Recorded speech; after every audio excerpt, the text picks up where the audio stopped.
बीएमसीच्या निधी वाटपात साटम फॅक्टरची सध्या चर्चा सुरू आहे। अमित साटम यांच्या मतदारसंघातील नगरसेवकांवर निधीची खैरात होती आहे। अमित साटम यांच्या मतदारसंघात 39 कोटींचा निधी, साटम यांचे नातेवाईक रोहन राठोड यांना 9 कोटींचा निधी, 6 पैकी 5 नगरसेवकांना प्रत्येकी 6 कोटींचा विकास निधी दिला जातोय।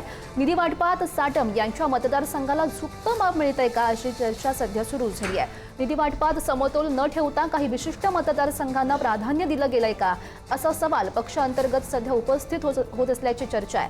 निधीचं वाटप राजकीय जवळीक आणि गटबाजीवर होतंय का, असा सवालही आता विरोधक उपस्थित करू लागलेत। ठाकरे या पक्षाचे 65 नगरसेवक असताना त्यांना प्रत्येकी फक्त 25 लाख रुपये निधी दिलाय।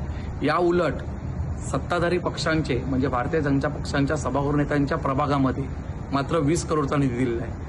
परंतु हा अन्याय फक्त विरोधकांवर झालेला नाहीये, तर सत्ताधारी पक्षाच्या काही नगरसेवकांवर देखील झालेला आहे। कारण सभागृहामध्ये याची कुजबूज चालू आहे। भारतीय जनता पक्षाच्या काही नगरसेवकांमध्ये अंतर्गत अशी चर्चा चालू आहे आणि ते जाणवतंय देखील निधी वाटपावरून की अंधेरी पश्चिम या मतदारसंघाला विशेष प्राधान्य या वेळेला निधी वाटपात